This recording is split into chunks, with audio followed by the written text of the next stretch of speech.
Buenas tardes, bienvenidos a nuestra nueva reunión del Grupo Interdisciplinario de Trabajo sobre Historia del Derecho Local, Víctor Tabanzuategui, en nuestro ciclo de conferencias virtuales 2025. Hoy tenemos la alegría de contar con la presencia del doctor Germán Morón Reyes de la Universidad Bernardo O'Higgins de Chile. El doctor Morón es doctor en estudios americanos con mención en pensamiento y cultura de IDEA Universidad de Santiago de Chile.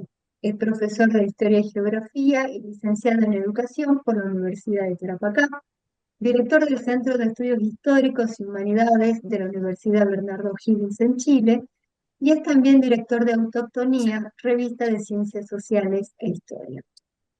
Sus líneas de investigación se centran en la historia del Perú colonial, siglo XVI-XVII, con énfasis en crónicas andinas y documentos burocráticos coloniales. Se ha especializado en la historia del Perú colonial temprano, especialmente en el estudio de las prácticas de gobierno y los derroteros político-ideológicos del asentamiento colonial en el centro sur andino. Asimismo, ha investigado sobre las construcciones de alteridad en cuanto a la indianidad en el contexto del dominio hispano del Perú del siglo XVI. En esta línea ha analizado la recepción de la teoría humoral en los textos de Indias para definir la corporalidad indígena. Entre sus publicaciones contamos con Saberes hegemónicos y dominio colonial, Los indios en el gobierno del Perú, de Juan de Matienzo, un prólogo de Ana María Preston. Historia desde los Andes, Instituciones, Cultura y Conflicto, siglos XVII-XIX, en coedición con Víctor Branguier, Gobernar el Virreinato del Perú, siglo XVI-XVII, Praxis político-jurisdiccional, Redes de Poder y Usos de la Información Oficial, en coedición con Matías Loer. La conferencia de hoy se titula Saberes normativos y traducciones políticas, la conservación de las leyes del Inca para el buen gobierno virreinal, Perú, siglo XVI. Nuestro comentarista de lujo de hoy va a ser el doctor Matías Loer, de la Universidad Católica de Temuco, Chile. Él es historiador, actualmente forma parte del proyecto Trayectorias Virreinales de Nueva España al Perú, 1581-1661. Muchísimas gracias a ambos por aceptar nuestra invitación, por estar aquí. Bienvenidos. Doctor Germán Morón, cuando quiera. Bien, en primer lugar, buenas tardes a todas y a todos. Enfatizo en primer lugar un agradecimiento afectuoso a la doctora Romina Zamora por haberme efectuado esta invitación a este interesante seminario que desde el Centro de Estudios y personalmente seguimos hace mucho tiempo. Así que es un honor estar acompañándoles y presentando algunas ideas, producto de la ejecución del... ¿Puede Matías poner la presentación? Eh, en modo presentación. Eh, en el contexto básicamente de la ejecución del fondo irregular, eh, en que estos últimos años he estado estudiando la relación que existe entre el respeto a las costumbres y los fueros de las sociedades prehispánicas en el orden colonial y la creación y circulación de saberes normativos respecto a la existencia política de un imperio que había sido exitoso a nivel gubernamental, ¿no? La próxima, Matías. Entonces, esta exposición, que es una exposición sumaria del proyecto que ustedes pueden revisar ahí, con el folio respectivo, que acaba de terminar, digamos, el 30 de marzo, este sería básicamente una exposición tratando de presentar algunos resultados preliminares. Estamos en la mitad de una investigación con Matías y que justamente debe continuar en la postulación del siguiente regular. La siguiente, Matías. Entonces vamos a explicar un poco el marco de esta exposición que vincula la circulación de saberes normativos con la traducción política, ¿no? Desde la conquista del Perú por las huestes de Francisco Pizarro en 1532, oficiales de la corona, clérigos, soldados y cronistas, luego virreyes, oidores, oficiales, entre otros, manifestaron un asombro irrestricto por las instituciones incaicas de gobierno a nivel administrativo y político. Más allá de un campo de visibilidad material, arquitectura, redes viales, depósitos alimentarios, etcétera, que llevó a muchos cronistas a traducir culturalmente sus descripciones romanizando el imperio incaico, La atención principal fue puesta sobre el funcionamiento del poder político y sus imbricadas y particulares estructuras de coacción y exacción, operando a distintas escalas territoriales y controlando de forma eficiente a distintos grupos de población, habituados a temples particulares y distintivos. Incluso las descripciones, con el tiempo más elaboradas y densas, llegaron a esbozar la existencia prehispánica de un orden biopolítico excesivamente interesado en la salud y mantenimiento demográfico de su población. ¿No? Esta legibilidad, que al inicio de la conquista hispana fue una discusión marginal, progresivamente se constituyó en el centro del debate del poder colonial en virtud de cómo organizar los reinos del Perú, por qué y para qué, frente a un interín 1540-1570, caracterizado por una constante desestabilización política, oficiales, letrados y clérigos, así como mercaderes y alcaldes de indios, describieron una lamentable situación del estado de la tierra y una ostensible precariedad y efectividad de los aparatos de coacción peninsulares. Bajo la autoridad de un portentoso despliegue de informes y relaciones que situaron su producción en una etnografía oficial al servicio del tributo y el dominio, los hispanos concluyeron en que los incas habían impuesto un orden social perfectamente encuadrado en las necesidades y naturaleza de los pueblos andinos, asemejando las prácticas políticas de los cusqueños a categorías de buen gobierno, policía y justicia. El orden virreinal recomendó la restitución de parte de tales instituciones de control y exacción fiscal, utilizando incluso argumentos de orden moral para delinear una identidad que opuso a indios y a incas en términos ontológicos. Esta adecuación debía ser coherente también con el respeto a los fueros y costumbres de las comunidades anexadas a la corona, siguiendo una tradición de prácticas jurisdiccionales previas. Estas prácticas allanaron la legitimidad en el mantenimiento de costumbres locales con el fin de ponderar la aplicación de un conjunto normativo bajo la declaración formular lo que conviene a la República. En el Perú, la discusión acerca de esta recomendación tiene en el licenciado Polo Ondegardo al más conocido exponente. Utilizando los marcos analíticos de la historia y la historia crítica del derecho, exploramos las descripciones políticas y gubernamentales sobre las instituciones incaicas en el marco de un contexto histórico particular, la década de 1560-1570, bastante estudiada por lo demás. Es decir, la discusión sobre la perpetuidad de las encomiendas y la imposición de corregidores de indios a partir de 1565. Estas polémicas expresaban las acaloradas discusiones sobre el estado de la tierra en el Perú, la tributación, aprovechamiento y conservación de los naturales, las exigencias de los encomenderos y la ostensible dificultad de control político. Todo ello generó una discusión sistemática en torno al buen gobierno y la necesidad de policía, paz y quietud de los reinos del Perú. De esta discusión, de manera transversal, participaron virreyes, oficiales, clérigos, caciques, alcaldes de indios, procuradores e incluso, como decía, un mercader. A partir de la década de 1550 y producto de una experiencia progresivamente registrada, los niveles de legibilidad y precisión en las traducciones, semejanzas y uso de símiles permitieron nuevos horizontes de comprensión de la mano con los requerimientos de la corona de ser informada sobre los mecanismos de compulsión laboral orquestados por el Inca y las dirigencias inmediatas, los curacas. Una serie de cédulas reales vehiculizadas por Carlos V y remitidas a los órganos de poder virreinal permitieron, a través de relaciones y visitas a la tierra, protocolizadas desde la Audiencia de Lima, un espectro de comprensión etnográfica y léxica sin precedente en el centro surandino. La siguiente, querido Matías. En este sentido, la necesidad de conocer los mecanismos incaicos de compulsión laboral, con fines de ponderar las exigencias tributarias en virtud de no agraviar a los naturales, favorecieron una pública voz y fama de la figura de tres conceptos quechuas que expresaban cargos de relevancia y que fueron descritos con peculiar interés por oficiales, cronistas y clérigos: los chasquis, los quipucamayocs y los tocricos tocuiricos. Nos interesa analizar este último cargo, ya que, siguiendo la argumentación precedente, su legibilidad presenta un trayecto en que su traducción literal fue de la mano con las funciones asociadas a los oficios de veedor, corregidor, juez, gobernador y visitador. En un arco temporal que va de 1540 a 1567, las descripciones de este oficio prehispánico fueron expresando matices, todos asociados a la justicia y el buen gobierno, llegando a ser explícito al monarca y a su consejo la posibilidad de mantenerlo en el orden virreinal, particularmente en la política reduccional que planeaba la corona para las repúblicas indianas a partir de 1560, ¿no? Bien, En esta exposición exploramos sobre las distintas referencias a su función y los matices que implicó su traducción, más allá del ámbito etnohistórico que lo ha estudiado para el periodo prehispánico y más allá de las descripciones cronísticas que han hecho legible su oficio al amparo de una necesidad de construir una historia genealógica de los monarcas incas y su grandeza administrativa.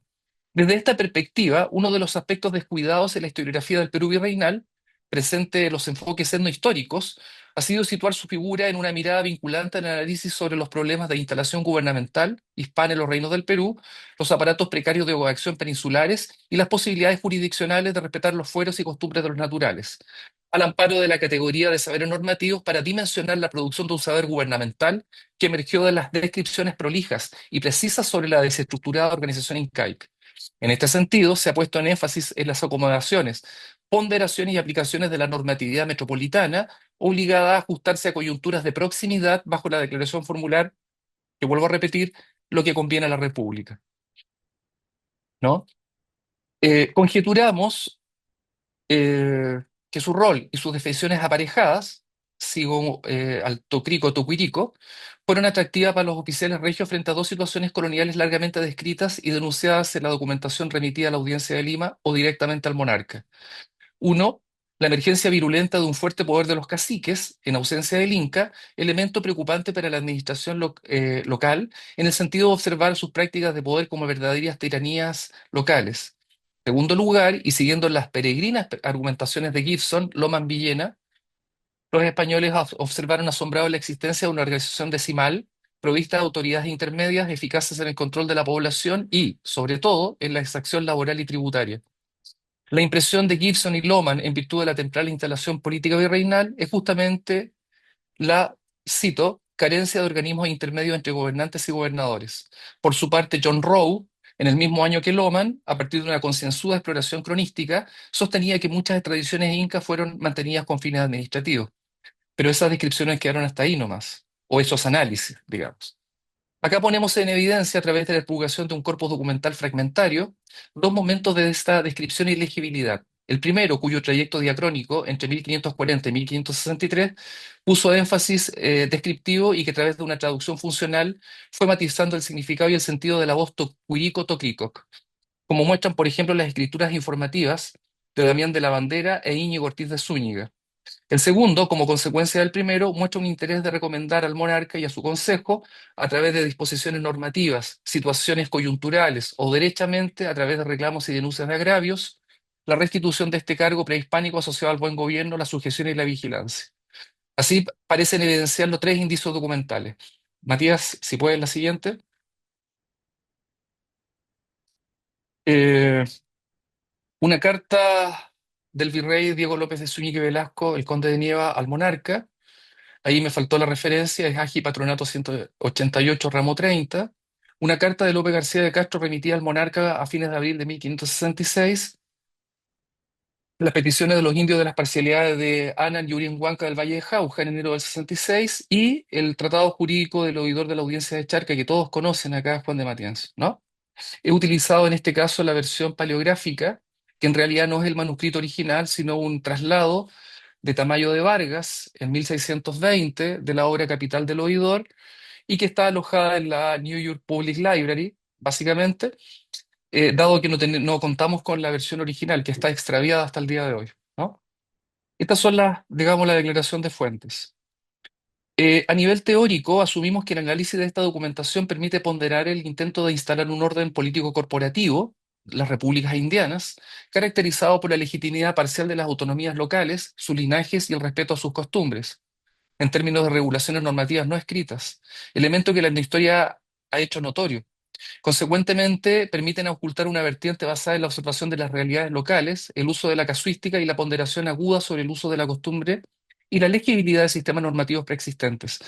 Todo ello permite evidenciar documentalmente, siguiendo los planteamientos de Thomas Tuve, de la circulación de saberes normativos en virtud del complejo derrotero que implicó el asentamiento peninsular en el centro surandino a fines del 16. En términos de tiempo, no voy a detenerme en la definición alargada del uso y la costumbre, que podemos discutir al final, y tampoco me voy a detener en explicar de forma concienzuda los planteamientos de Duke que muchos de ustedes conocen respecto a entender que la historia legal debe ser entendida como una historia del saber normativo, digamos, fuera de la estudio del derecho positivo normativo europeo y asumiendo, a propósito de proceso de traducción cultural asimétrica, la posibilidad de integrar saberes que están fuera de ese esquema tan positivo, sino que en este caso sería el conjunto normativo que los españoles percibieron, ponderaron y asimilaron respecto al Inca, ¿no? Así que esa discusión, pues si no vamos a poder estar aquí mucho tiempo. Diapositiva 6, amigo Matías. Esta primera parte se llama legibilidad, voy a tratar de ser bastante sintético. Los estudios no históricos y lingüísticos, sobre todo ellos, en el caso de los estudios no históricos me refiero esencialmente a los estudios de Seminsky y en el caso lingüístico a Cerrón Palomino, respecto al funcionamiento de la administración incaica en escala local, que se ha estudiado desde el punto de vista arqueológico y etnohistórico, ha precisado sobre dos conceptos que han tendido a ser confundidos o traslapados: el tocuirico, tucuirricuc, y el tocricoc o tocricuc. Los consensos lingüísticos, a partir de la revisión de las gramáticas quechuas, sostienen que el significado del primer término sería literalmente el que todo lo ve, ¿ya? Por su parte, la forma tocricoc presenta como raíz verbal tocri, gobernar, o como forma nominal derivada tocricoc, gobernador. A pesar de que algunos investigadores han sostenido una diferenciación en el significado del término, la documentación parece considerar indistintamente los sentidos asociados a un mismo cargo para los dos conceptos, más allá de la traducción literal, como se apuntó más arriba. Diferenciación que ha sido advertida, pero no ha sido sustantivamente relevante, en virtud de la comunidad de sentido que integran ambos conceptos asociados a un cargo de vigilancia homologable a gobernador, visitador, orejón y delegado del Inca para el control de las provincias sujetas. El estudio de del estudio de este cargo prehispánico tiene larga data en los estudios etnohistóricos, pero la visión que yo tengo sobre él no es una versión etnohistórica, una posición para determinar su cargo, sino la forma en que es aprendido, leído y comprendido por los oficiales de la corona. Es otra cosa.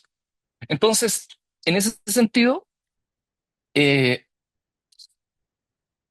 las descripciones sobre el Tocrico que vamos a revisar simplemente algunos casos emblemáticos, porque podríamos estar mucho rato viendo la cantidad de obras que lo refieren, distribuidas en diversas tipologías documentales, ¿no? Pero esta producción, que es del siglo XVI, tiene un corolario bastante interesante por el cual se ha estudiado esta forma o cargo político que es la nueva crónica de buen gobierno. Es decir, sabemos del Tocrico, Tucuirico, por Guamampoma de forma detallada, que asume o recopila todas las informaciones precedentes que circulan. No es antojadizo que Guamampoma titule buen gobierno, porque es una discusión general en el contexto de la década del 60 en el Perú. Es decir, el derrotero gubernamental impone la necesidad de aplicación de esta conceptualización, que básicamente es la aplicación de justicia.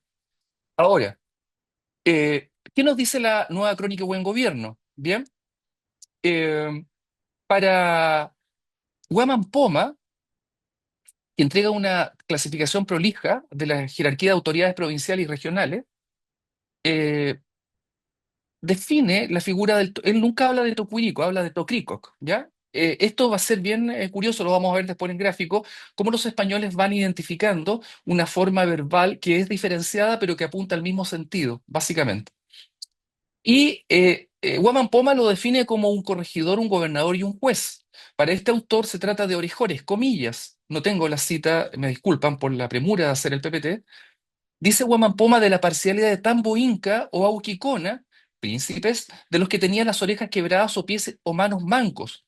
Describe su función como corregidor de provincias y jueces que iban a tomar cargo y residencia, aclarando que dicho corregidor hacía buena justicia y no robaba ni tenía tratos y contratos ni ocupaba en tejer y trajenear, ni nadie se quejaba de ellos.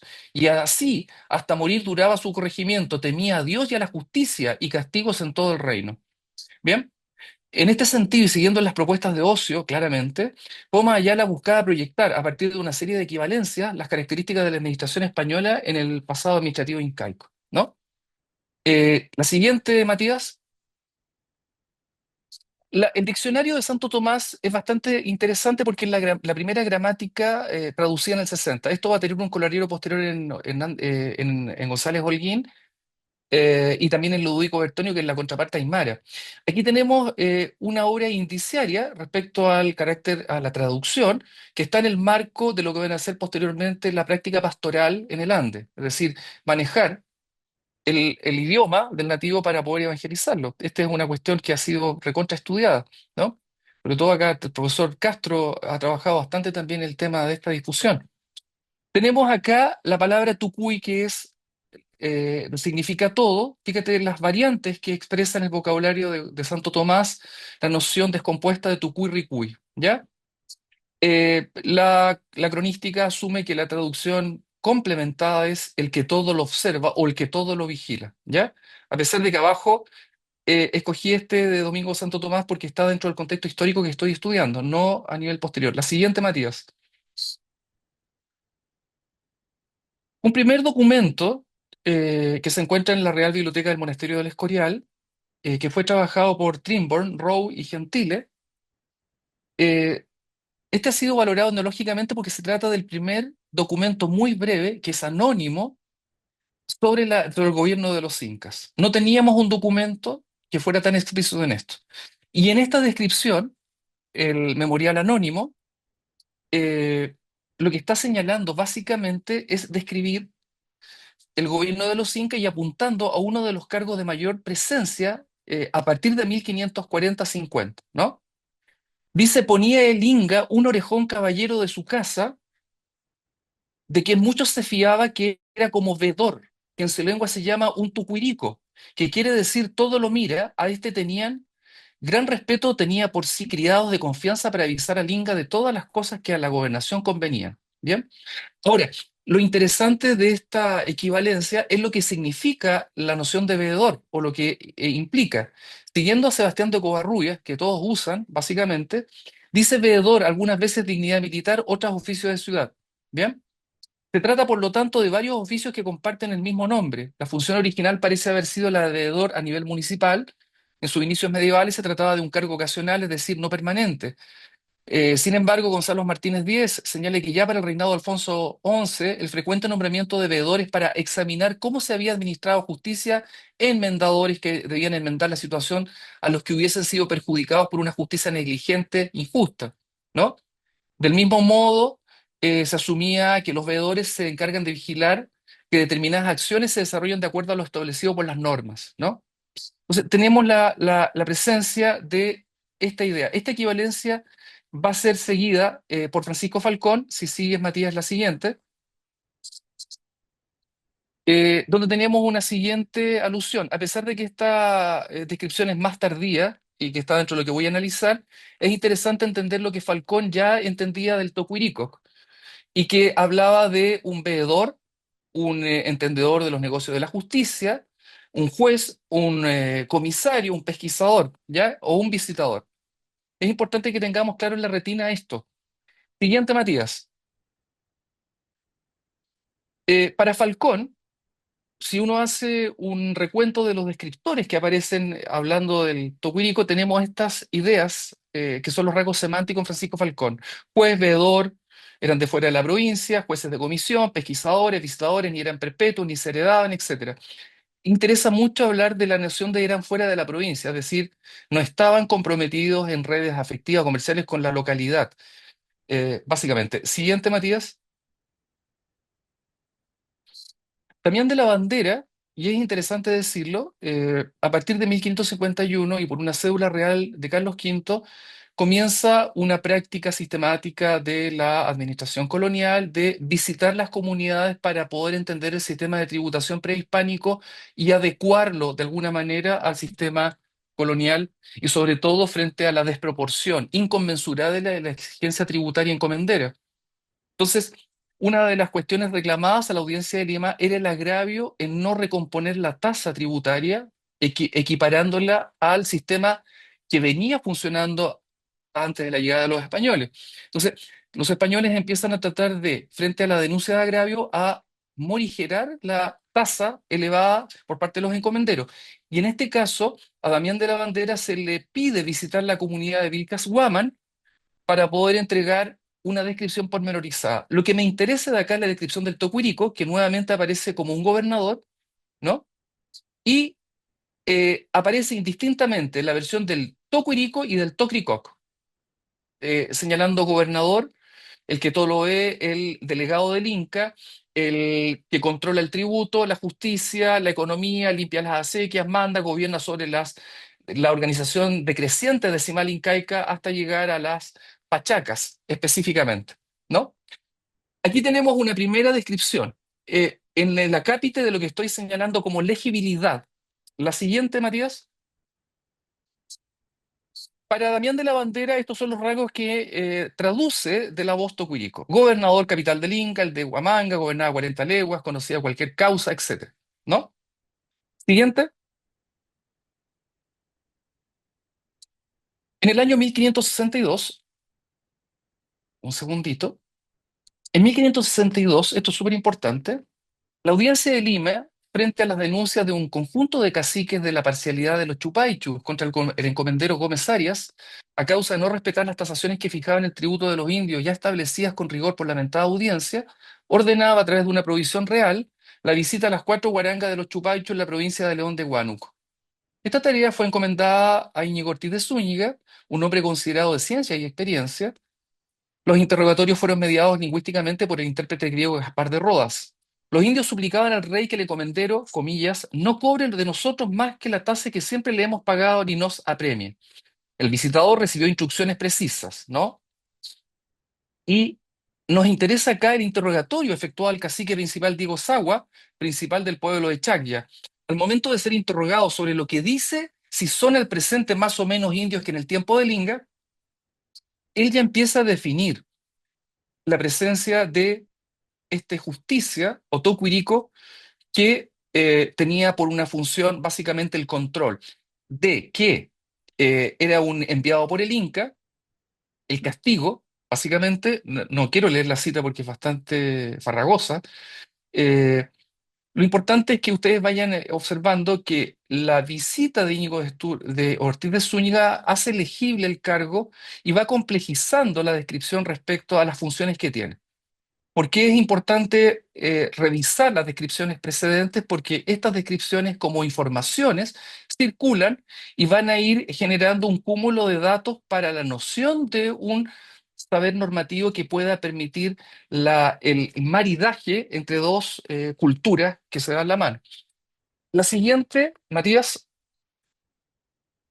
eh, la descripción es bastante larga y vamos observando básicamente cuando él dice en lo de hacer justicia y gobernarse. Siempre van las dos palabras o conceptos, el gobierno y la justicia, para describir el cargo. Y aquí claramente señala básicamente que tenía a cargo 10.000 indios, que visitaba a las comunidades locales básicamente y que apremiaba con castigo el delito, básicamente. La siguiente,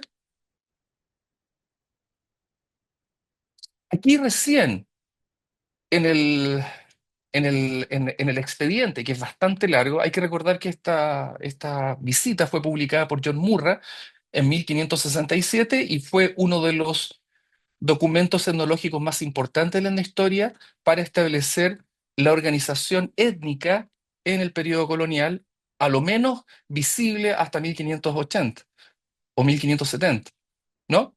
Aquí las funciones de justicia, corregidor, visitador van a ser explícitas en la nominación de Tucuirico, básicamente. Entonces, sabemos que cuando se está hablando de este rol o cargo prehispánico, los españoles ya lo identifican y lo diferencian del arsenal, digamos, de funciones que comprendían a distintas autoridades en el Imperio Incaico.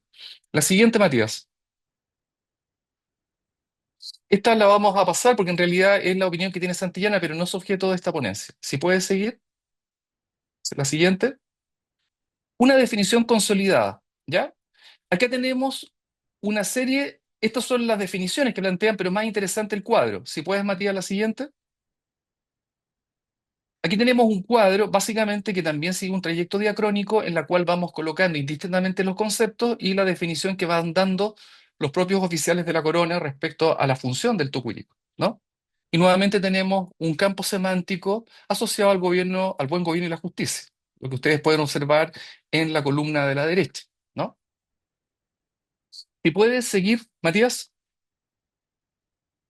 Aquí esto es el fuerte y voy a tratar de ser bien sintético porque lo que hemos visto es una descripción general producto del levantamiento de información a propósito de el levantamiento de información tributaria en visitas específicas que son de amplio conocimiento de la historia. Pero aquí hay elementos que no han sido leídos con atención respecto a esta posibilidad. Matías, la siguiente. Antes de analizar los 13 indicios documentales que permiten hablar de una acomodación y una restitución del orden prehispánico, es la carta del virrey don Diego López de Zúñiga y Velasco con detenida a Felipe II y a su consejo. Esta carta fue publicada, la asignatura es el AGI Patronato 188, ramo 30, folio 16 recto al 38 verso, básicamente. Pero esta carta fue publicada por Roberto Levillier en 1921, en Gobernantes del Perú, que todos conocen, y la gracia de esto es que yo no sé si esto va a fungir de una denuncia, lo que voy a decir, o queda entre nosotros, pero cuando yo revisé el texto de Levillier, empecé a cotejar con la versión paleográfica y me di cuenta que la versión paleográfica está incompleta respecto a lo que plantea Levillier. Es decir, Levillier tiene dos hojas que no figuran en la versión paleográfica. Eso es bastante curioso, por no decirlo, ¿no? Ahora, ¿qué importancia tiene esta carta? El conde de Nieva, en 1562, manda una carta prácticamente de 38 folios al rey. Y en esa carta trata de materias de gobierno, del estado de la tierra, pero sobre todo una discusión sobre la perpetuidad de las encomiendas. Esta discusión es tan mayúscula que al año siguiente un clérigo anónimo genera una carta extensísima para allanar la conciencia de los encomenderos frente a la amenaza de los dominicos de no perdonar los pecados si no hay restitución de bienes. Entonces, era tan importante saber la conducción de esta política, sobre todo el sistema de encomienda, que Diego López de Zúñiga y Velasco, que es partidario de la perpetuidad de las encomiendas, y es básicamente una discusión general de los oficiales que están en terreno, dice una cuestión que o explica una... Es un texto de una formulación precisa para el objeto de lo que estoy viendo yo. Si puede avanzar, don Matías. Esta carta, como decía, se encuentra en la asignatura que ustedes pueden ver ahí y en su versión edita que también figura ahí. Como dice, del visorrey y comisarios del Perú, 4 de mayo de 1562. Siguiente. La descripción del conde de Nieva respecto a esto es tratar de entender la naturaleza ontológica del indio con fines tributarios y de compulsión de mano de obra, y una descripción general, que no es una descripción aislada. Tenemos básicamente una coreografía de oficiales señalando la inferioridad inherente del indio, ¿ya? Aquí hay dos categorías que van a ser interesantes porque se separan. La categoría de Inca es equivalente al sistema político de la monarquía, es un cargo de dignidad, y el indio del común pasa a ser básicamente un bárbaro, un menor de edad, un incapaz relativo, cuestiones que nosotros hemos sabido hasta el cansancio. Ahora, la conexión que hace el conde de Nieva respecto a esta naturaleza inherente con la ley del Inca es lo que me parece interesante. Dice, pero por su imbecilidad y poca capacidad y entendimiento, como lo son por la mayor parte en general de muchos tiempos atrás, desde que los incas gobernaron, se sabe siempre fueron gobernados por personas diputados y nombrados así para el buen gobierno, como para que labrasen y cultivasen la tierra sin tener ellos por sí ninguna manera de gobierno, ni otro ser, ni voluntad, ni saber lo que había de hacer mañana. Es decir, los indios desconocen su propia existencia en ese sentido y sus propias condiciones de existencia. ¿Y sigue, Matías? Y aquí hay el párrafo está al lado, pero la idea es mostrar las dos versiones, ¿no? La paleográfica y la que aparece ahí. Los incas, señores de ellos, estuvieron más adelante de los ojos conociendo la condición de los indios, que eran pocos amigos de trabajar y que dar orden, cómo la dieron y proveyeron para que no tuviesen ociosidad ni fuesen holgazanes y continuamente trabajasen como se entiende que les compelían, a efecto que no anduviesen ni estuviesen ociosos, ¿no? Dice, y este fin y efecto tenía proveído y ordenado que hasta cantidad de 5 indios, como arriba está dicho, hubiese persona para gobernarlo y hacerlos trabajar. También menciona la organización decimal que es transversal en la descripción política y las famosas leyes del Inca. Si puedes seguir, Matías. Aquí esta frase, este párrafo que no tiene su versión paleográfica es fabulosa, ¿ya? No quiero discutir sobre el tema más teórico y aburrirlos, digamos, con una descripción histórica de todo lo que, del contexto de producción de esta carta, que es bastante largo, pero detengámonos por un momento en la descripción. Dice, para la conservación y aumento de los indios, estos estados que es de buen gobierno y de hombres de buen seso y prudencia que atiendan a ello, porque como los indios en general son de poco ser y capacidad y flacos, hanse de gobernar como niños, dándoles tutores y curadores, ¿ya?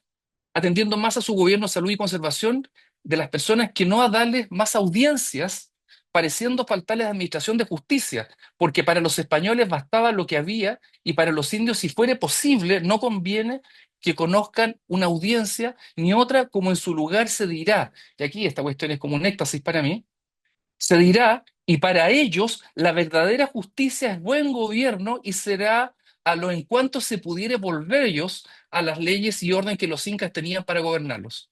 Y así fue que en tiempo de los incas el indio que se emborrachaba con sus bebrajes y chicha que ellos dicen tenía pena de muerte, ¿no?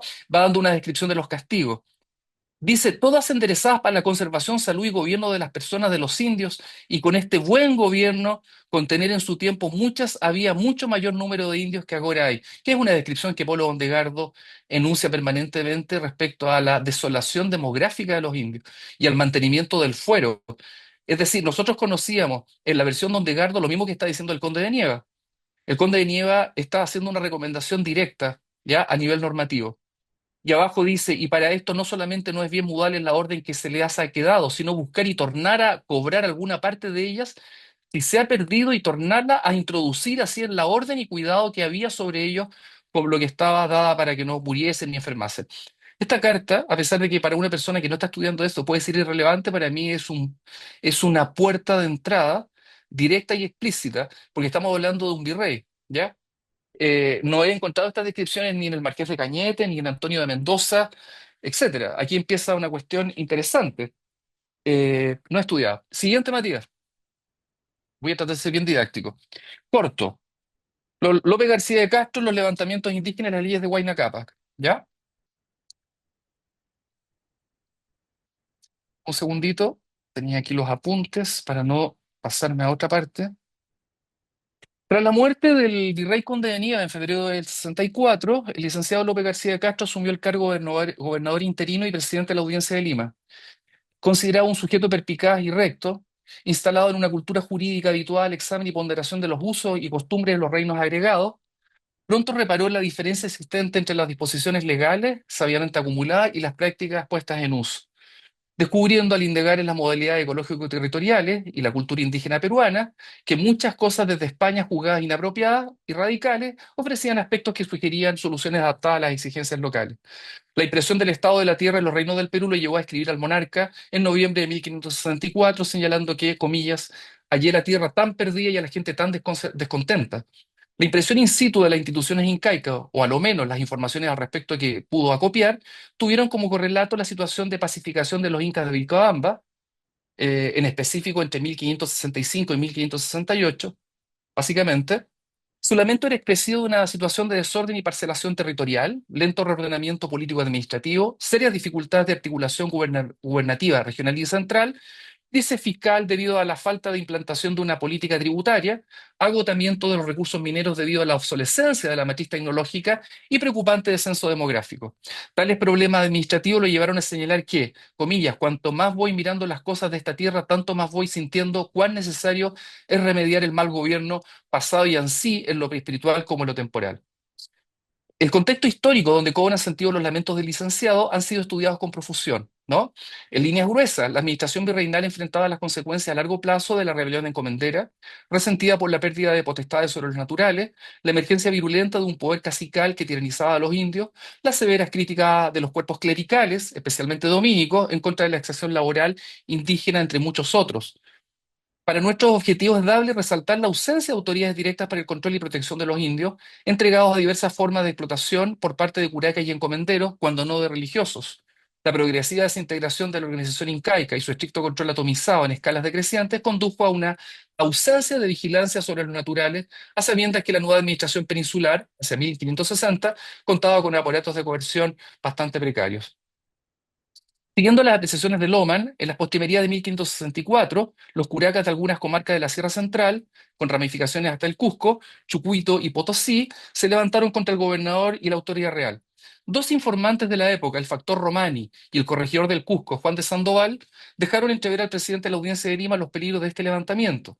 En una carta dirigida al monarca a fines de abril de 1566, titulada, si puedes, Matías, la siguiente, titulada em, copia de un capítulo de carta que el licenciado Castro escribió a su majestad, aquel sostenía: por otra se escribía a vuestra merced como todos estos naturales habían tratado de levantarse y las informaciones que sobre ello había mandado hacer, las cuales aún no son acabadas, y cómo les iba quitando todos los caballos y yeguas y todas las armas de España que tenían. Y acabado de hacer la pesquisa, trataré de cómo se han castigado los culpados. Claramente la solución del licenciado es la reposición de estos tocuiricos y tocrigos, que aparece esta cuestión que me parece sumamente interesante, no lo menciona, pero está implícito en la cita. Y para que adelante no se haga otra cosa semejante, me pareció que era bien que estos naturales tuviesen el gobierno que Huayna les había puesto, para no se levantasen, que en cada provincia tenía puesto tres o cuatro de los orejones del Cusco, el uno mandaba 1000, describe la organización decimal, ¿no? Y dice de poner a costa de los indios por la culpa que parece que todos han tenido en este alzamiento, en cada provincia un corregidor, a los cuales doy la instrucción que a vuestra merced envío, que si ellos la cumplen, como espero en Dios que así harán, se hará gran servicio a nuestro Señor y a vuestra majestad.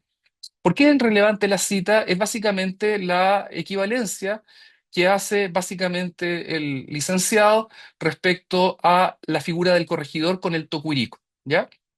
Estas interesantes equivalencias permiten entender procesos de traducción necesarios e instrumentales, básicamente. La siguiente, Matías, voy a tratar de hacer para no ocupar, ir un poco sintetizando. La siguiente, bien. La historiografía del Perú colonial asignado al licenciado López García de Castro, que recién vimos una cita, como responsable de la creación del oficio de corregidores de indios. Esto lo sabemos. Aquí no vamos a ahondar de forma específica sobre su origen peninsular o sobre sus funciones específicas. Hay buenas referencias al respecto, los trabajos de Andrian, Asadurian, Loman, Cook, Robles Bocanegra, etc. Sabemos que el licenciado Pedro de la Gasca instituyó corregidores de españoles para imponer una autoridad en zonas rurales para la aplicación de justicia. Fungían de representantes del rey en la administración de justicia residiendo en ciudades, ¿no? Más tarde, en 1564, y cuatro, y frente a la desprotegida situación de los indios en ausencia de las estrictas dirigencias cusqueñas, el gobernador García de Castro, con la anuencia de la Audiencia de Lima, instauraba la figura del corregidor de indios, ¿no? Eh, Elemento que fue bastante cuestionado por Jerónimo de Loaiza. Hay una carta extensa en donde se opone a la implementación de los corregidores, argumentando la dudosa reputación y dignidad del origen de estos corregidores. Eh, Más allá de las quejas del arzobispo que estoy mencionando, la discusión sobre la imposición de este oficio real implicó una discusión sobre el buen gobierno, claramente, la justicia y el orden, y sobre todo la comparación entre el orden virreinal y el desintegrado orden incaico. En enero del 66, los alcaldes de Indio y principales oficiales del cabildo de la parcialidad de Urim, Huanca del Valle de Jauja, comandados por su cacique principal, Carlos Limailla, ante el escribano Juan García Montañez, concebían la imposición de corregidores como la vía de lograr paz, quietud y policía frente a 30 años de desorden, ¿no? Dice ahí que ellos como alcalde entienden la necesidad de la implantación de corregidores. Pero hay un elemento que es interesante acá. Ellos alaban la prudencia y la racionalidad de López García de Castro para civilizar, imponer una autoridad directa de protección frente al encomendero, etc. Pero en esta carta, en que los alcaldes están reclamando en contra del pago de 2 tomines al corregidor, cosa que debe asumir la corona y no las cajas de comunidad, lo que están diciendo es que ellos dicen que agradecen la imposición de corregidores, pero dicen, aquí es lo que me interesa, eh, dice que López García de Castro ha proveído en todas las provincias de estos reinos corregidores provimiento tan acertado como contradichos de lo que pretenden sus propios intereses, la cual pasión y así. los hace ser contrarios a la virtud y a la bondad. Vuestra Majestad, este cierto, sea el remedio de nuestro desorden y el modo y manera en que el tiempo del Inca, vuestro antiguo rey natural, se acostumbraba en nuestro gobierno, en el cual se nos ponían los tocricos, que quieren decir en lengua castellana hombres que miran por todo, y estos serán inspectores de lo que ahora son los corregidores. Y así este provimiento no es cosa nueva para nosotros, sino cosa antigua y por el mismo caso deseada de todos los naturales que quieren vivir en razón y justicia. Eh, bueno, es interesante la equivalencia respecto a la recuperación. Y finalmente, y con esto voy a cerrar, eh, si puedes, Matías, a este personaje que Romina conoce muy bien, el señor que me quitó 10 años de mi vida a nivel de estudio, prácticamente es el corolario de la propuesta restitutiva y del respeto al fuero y la costumbre. La siguiente, Mati. Este es el frontispicio del gobierno del Perú en la versión del traslado de Tamayo de Vargas, ¿ya? Y fue la base del trabajo que hizo Loman para editar por segunda vez, después de 1910, el gobierno del Perú, ¿ya? Eh, bueno, todos sabemos que en agosto del 567, desde la sede audiencial de Charcas, en Chuquisaca, La Plata, el licenciado Juan de Matienzo remitió al monarca un tratado de gran espesor titulado Gobierno del Perú. Se trata de una obra de gran espesor al servicio del control regio de las fuerzas productivas coloniales. Respondiendo a la naturaleza de su receptor, Felipe II, el texto presenta información pormenorizada del territorio y de los problemas concretos que aquejaba la administración de Charcas colonial, el manejo erudito del ordenamiento legal castellano y la convicción política de que era posible una reforma a escala mayor sobre la administración virreinal con énfasis en la tributación indígena. Los temas tratados por Matienzo fueron de tal relevancia estratégica que su obra habría circulado en los debates de la Junta Magna, eh, junta que fue presidida claramente por Juan de Obando, ¿no?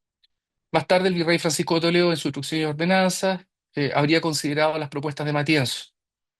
Es en el contexto de esta política, es decir, concentrar a los indios en una traza urbana con fines civilizatorios y evangelizadores, con autoridades bien definidas, en que la voz Tocurico-Tocrico vuelve a figurar como una expresión tácita de restitución administrativa y de aplicación de justicia.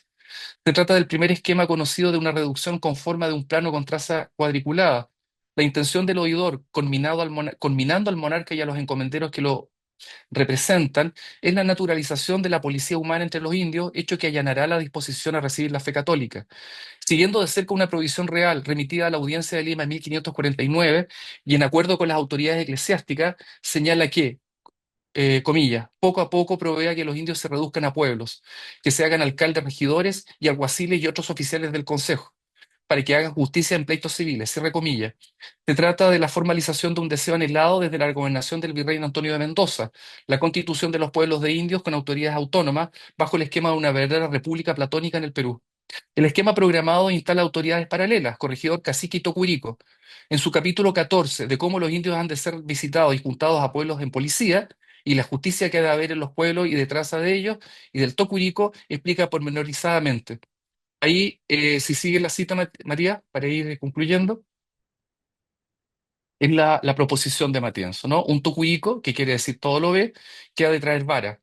Este ha de ser indio ladino, extranjero, y no de aquel repartimiento, sino de otro bien lejos, para que no tenga deudos con lo que aquel repartimiento. Y esto está diciendo un oidor prácticamente, y no ha de estar mucho tiempo porque no se haga con los caciques, y ellos sobornen para que calle sus tiranías. Me acuerdo del juicio de recusación de Matienzo con López, con Recalde, no, con Matienzo López Dario contra Recalde. eh, lo que ha de hacer es tener memoria por escrito. Aquí hay una definición programática de la presencia de un cargo prehispánico en el concierto de la reducción. La siguiente, Mati. Estos son los famosos ítems de Matienzo, ¿no? Donde va determinando una serie, un cuerpo normativo de recomendación. Aquí vuelve nuevamente de hablar de la presencia del tocurico o juez de su repartimiento. También vuelve a hablar del tocurico, básicamente eh, en describiendo nuevamente el rol político paralelo al corregidor, y luego habla de la jurisdicción y las funciones que éste debe tener. El esquema programático de Matienzo es tan interesante porque es muy pormenorizado y asume a manera de un eco residual todas las informaciones precedentes. Fernando Muro analizó el Tocurico en Matienzo, pero descontextualizado de la cadena discursiva precedente, respecto a una circulación. Y la última, Matías, este es el plano de reducción de Juan de Matienzo, ustedes lo deben conocer por el gobierno del Perú dictado por Loman. En realidad lo que hizo Loman fue generar un esquema, pero en realidad este es el esquema del traslado que hizo Tamayo de Vargas del plano de Matienzo. Debiese ser relativamente equivalente. Si ustedes pueden darse cuenta, en el concierto del corregidor del cacique aparece el tocuirico sobre la casa del corregidor, en la misma cuadrícula. No es antojadizo la proposición esquemática de la figura del tocuirico con el corregidor. Eh, bien, termino con unas breves palabras. El análisis de las nociones quechua de Tocurico Tocricó permiten ponderar una serie de fenómenos y prácticas de traducción llevadas a cabo por diversos funcionarios coloniales en un trayecto largo, ¿no? Que hemos recortado en el contexto de un trayecto mayor que alcanza las postrimerías del siglo XVI. Es importante advertir que tales fenómenos de traducción sociocultural y lingüística fueron de la mano con el ejercicio del dominio, el asentamiento de diversas modalidades de control territorial y el desarrollo de prácticas de evangelización tendientes a incorporar a las sociedades indígenas a la matriz cristiana y a las lógicas de asentamiento urbano propias del antiguo régimen. Ha sido habitual en los estudios etnohistóricos y sobre todo traductológicos, bajo las coordenadas analíticas de la historia crítica del derecho, estudiar la forma en que las categorías jurídicas y religiosas fueron traducidas a las lenguas nativas con el propósito de inculcar aquellas en las diversas prácticas cotidianas, estrechamente asociadas a la vida de los naturales en audiencias y cabildos. Así también en prácticas pastorales sistemáticas con el fin de hacer legible la ortodoxia cristiana en las lenguas vernáculas. En esta contribución hemos querido analizar un lado inverso de los procesos señalados, es decir, ponderar la manera en que las lenguas nativas fueron traducidas al castellano con fines políticos y gubernamentales en un intento de adecuar las estructuras políticas prehispánicas a las repúblicas indianas durante la primera centuria de dominación. Eh, del mismo modo, el uso de palabras quechuas en los léxicos jurídicos y gubernamentales son indicativos de procesos de asimilación, negociación lingüística e intermediación que, a nivel metodológico, han venido a legitimar la existencia de una monarquía agregativa, poniendo en severo cuestionamiento la figura de un Estado absoluto que articula su poder de forma unilateral y hegemónica. Máxime si se considera el casuismo como práctica jurídica respecto a la ponderación de órdenes locales previos que gozaron de un rotundo éxito en la compulsión de los naturales anterior a la llegada de los hispanos a los reinos del Perú y que no reñían con las exigencias políticas y morales del orden cristiano. La voz tucurico tocrico, su uso, castellanización, son indicativos de lo que los procesos de dominación implicaron variadas formas de mediatización al amparo de la necesidad de mantener sistemas políticos que en épocas remotas gozaron de un éxito y efectividad práctica en el control de grandes masas de población. Muchas gracias y perdónenme la extensión y lo desordenado aparentemente de la exposición. Muchísimas gracias, Germán. Por favor, Matías, ¿podés dejar de compartir? Muy bien. La verdad que ha sido un placer escucharte, ver las imágenes, poder pensar en función de estos términos. Ahora quisiéramos escuchar al doctor Matías Bloel hacer su comentario. Por favor, Matías. Quisiera agradecer también a todos los participantes que están hoy con nosotros, que la verdad tenemos una audiencia de un nivel altísimo. Germán, no debe ser fácil hablar con semejante público, Sí, así que esperamos. estoy Estoy, Romina, aterrorizado y sobre todo espero que mi desorden expositivo, en general yo preparo unas ponencias largas y después me voy arrepintiendo, voy cortando, cortando, cortando y después me arrepiento de leer. Entonces, claramente que la cosa va en ese sentido. Dicen acá que están muteados, con el caso de varios. Eh, Rosana, aquí, Hola, Sofía. aquí Matías. se me volvió, ya. Dice, estoy desmuteando de a uno, después cada uno se...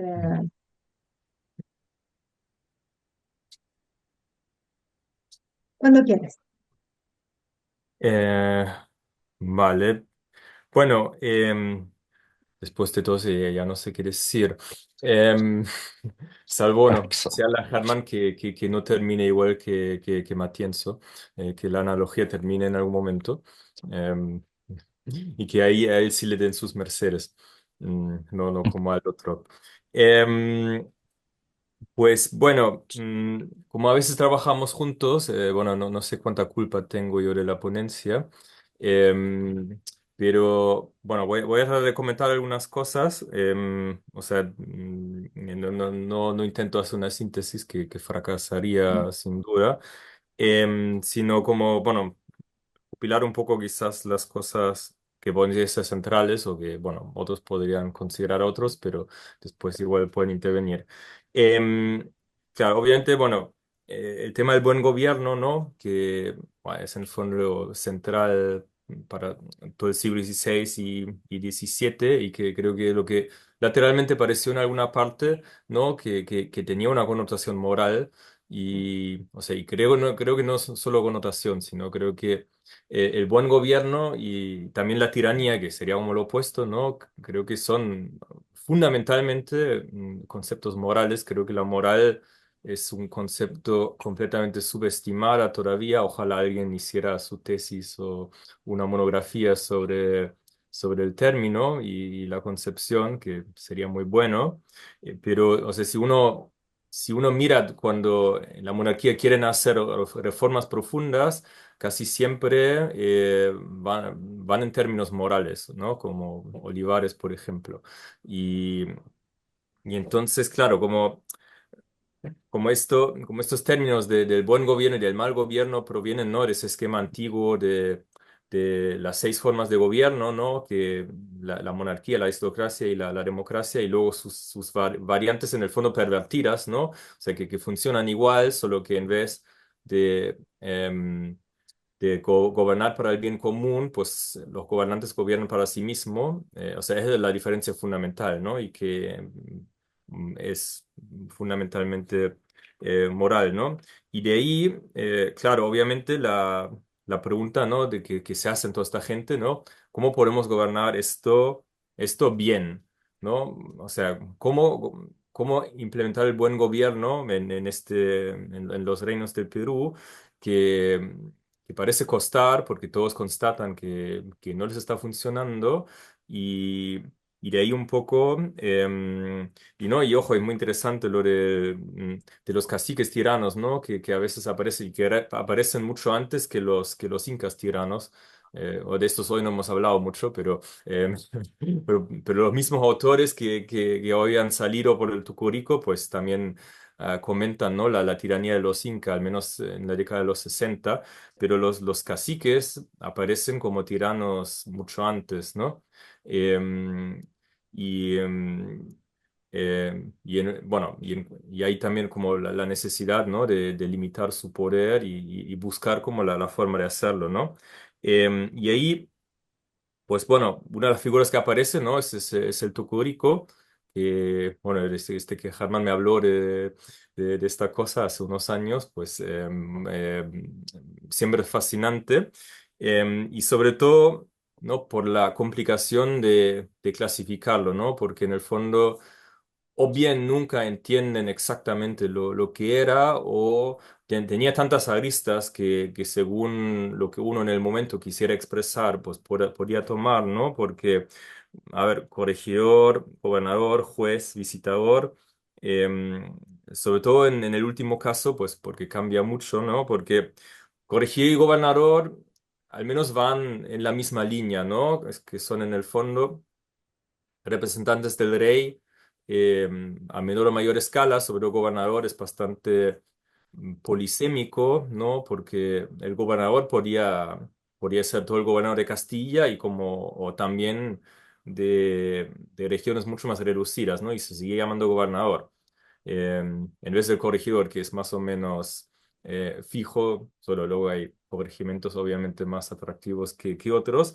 Y el juez, em, que el juez en el fondo viene intrínseco con el gobernador, ¿no? O sea, como el rey en el fondo es la encarnación de la justicia, ¿no? Y el juez supremo, o sea, ¿no? Y como muy bien ha salido hoy, que, o sea, el juez y gobernador no se pueden separar, ¿no? Y no es accidental como alguno podía pensar que esta gente se aliara un poco en escribir, sino, o sea, es completamente intencional, ¿no?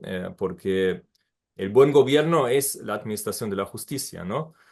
que al final, bueno, se reduce como un poco a dar a cada uno lo que le pertenece, que obviamente es bastante vago, pero la gente en el 16 pues tenían ideas muy claras de qué es eso.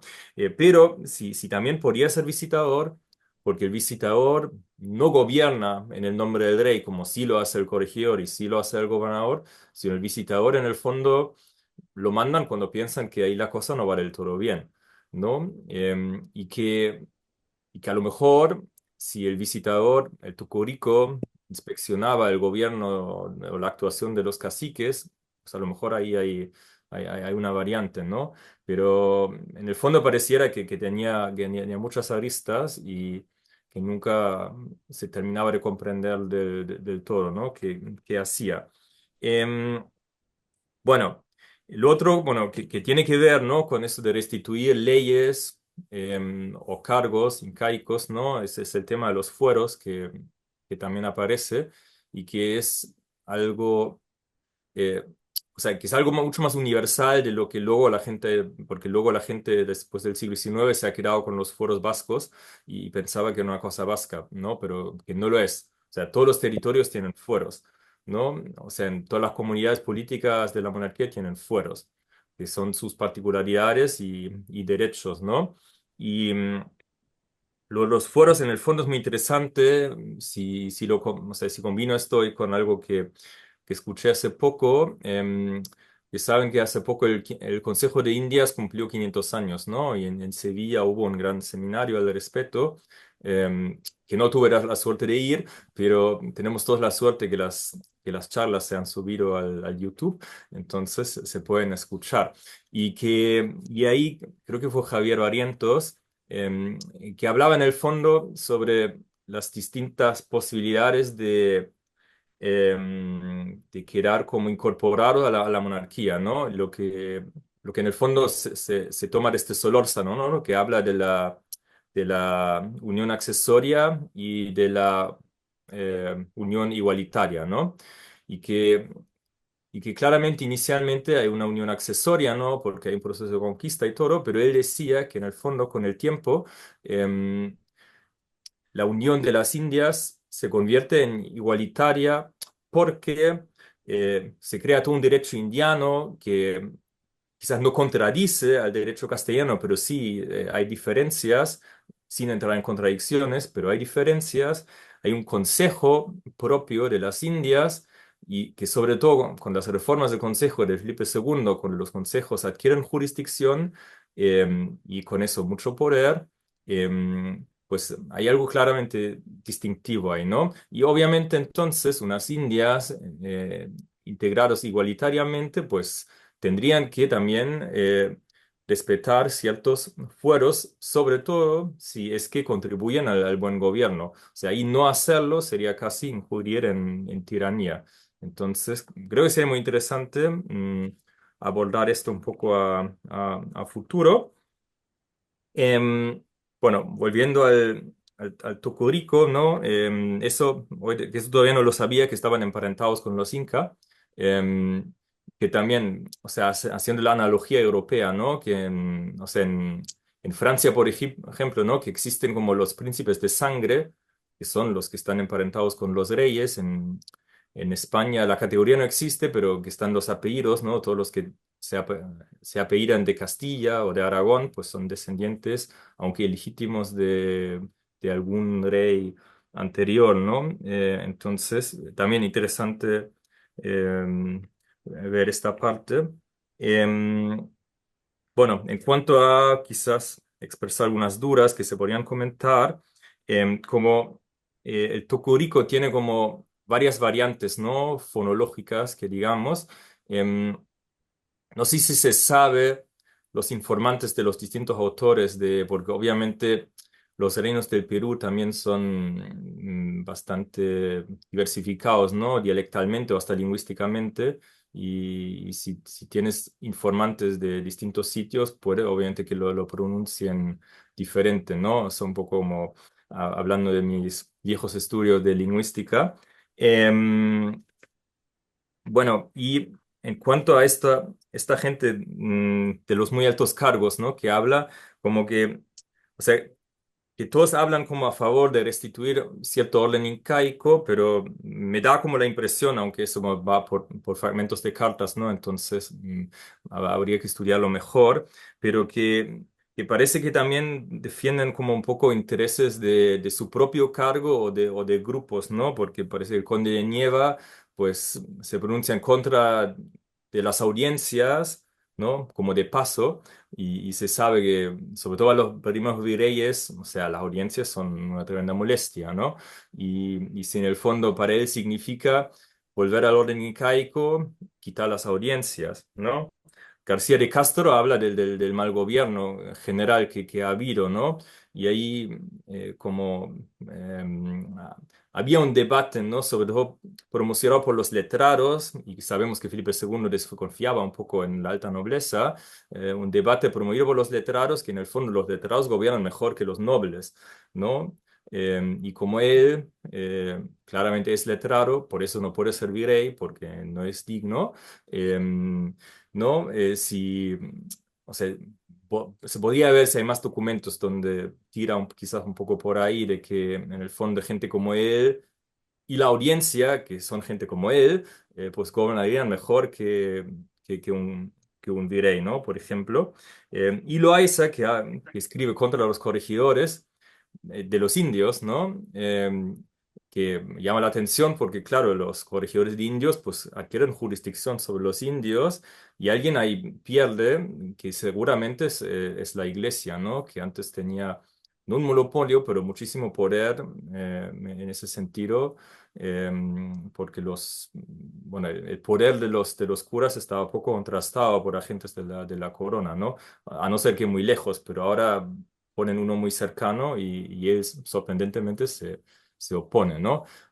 O sea, bueno, eso podrían ser cosas que a comentar, obviamente más de lo que quieran decir ustedes y no sé, creo que ya ha sido mucho tiempo, ¿no? Casi una contraponencia, así que perdón. Ahí lo dejo. Muchas gracias, Matías. Romina está silenciada. Ah, El micrófono es mi hashtag del día. Agradezco enormemente a Matías Gloel, el doctor Matías Gloel, al doctor Germán Morón por sus intervenciones. La verdad que muy interesante el comentario, Matías. Si ya tenía muchas preguntas, ahora se me han complejizado. Quisiera abrir la ronda de preguntas a todos los participantes. Yo también les tendría miedo, Germán, porque acá hay gente que sabe muchísimo. Y creo que va a ser muy enriquecedor escuchar los comentarios y las preguntas.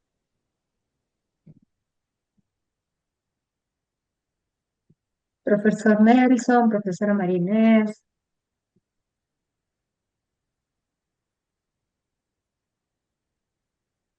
Yo creo, Romina, que quedaron todos aterrorizados con lo que dije. Todos estaban como... No, pero vuelvo a agradecer la presencia de todos ustedes. En realidad, darse el tiempo para escuchar estas cosas. Germán, una consulta a propósito de lo que has expuesto de este saber normativo, ¿no? Ma- Se encuentra presente en una serie de documentos que tú has presentado, pero estos documentos dieron expresión a un cuerpo normativo. Eh, Excelente pregunta. por ejemplo, todo el debate que tú conoces bien, que sucedió a la estrategia toledana, ¿no? De anulación de los cielos naturales, dio como respuesta para la audiencia de Charcas a una célula que siempre te he comentado de 1580, donde se instruye que los indios vivan de acuerdo a sus formas de gobierno, es decir, que se respeten los señores naturales. O sea, es una cédula que de una u otra manera recoge una serie de escritos de aquellos sectores que, sobre todo los poderosos Malcus de Charcas, que se opusieron sistemáticamente a las medidas del virrey Toledo, contando con el apoyo del oidor, ¿cómo se llama? Barros de San Millán, Manuel Barros de San Millán. Entonces, la pregunta mía es, si este conjunto de, porque lo extraño es que, dada la sistematicidad con la que tú la has encontrado y ubicado esta discusión en documentación de diversa naturaleza, que es también una cosa bien sorprendente, ¿no? Desde relaciones, cartas, ¿ah? Tratados de gobiernos, eh, pero parece ser que no cuajó. O hay una otra versión que se escapa, que sí cuajó en alguna medida, que sí configuró una práctica. Una pregunta un poco tonta, No. pero, lo- pero es la pregunta, a lo mejor es lo que viene, lo que tienes guardado bajo el sombrero, de la ¿Se responde, chistera. respondemos al tiro, Romina, o esperamos la muteada de la Romina? Ahí Creo sí. que podrías responder porque es una pregunta muy rica y que va a llevar a muchas cosas. Bien, antes de responder quisiera asumir muy brevemente los comentarios de Matías, que agradezco, Matías, para toda la audiencia, esta breve audiencia. Matías es co-investigador de este proyecto, ¿ya? Él ha estado trabajando también más orientado a Francisco de Toledo, que es más de su interés. Entonces, conoce un poco de cerca, hemos discutido en innumerables ocasiones esto, y claro, uno de los elementos desafiantes es la proposición de Ocio el año 2012, donde dice que hay que tener mucho cuidado con las diferencias del tocrico, que a nivel semántico es el tocuirico. Pero si uno hace una compilación general, tratando de sistematizar todas las descripciones desde 1540, incluso hay una descripción indirecta de Miguel de Estete en 1534. Está la declaración, el memorial anónimo de 1541, que está en la BNE, ¿no? En la Biblioteca Nacional de España. Yo los dejé fuera porque han sido muy trabajados. Pero si uno hace una cadena larga, vamos viendo que tanto para el tocuirico como para el tocricoc empiezan a aparecer las mismas funciones de descripción.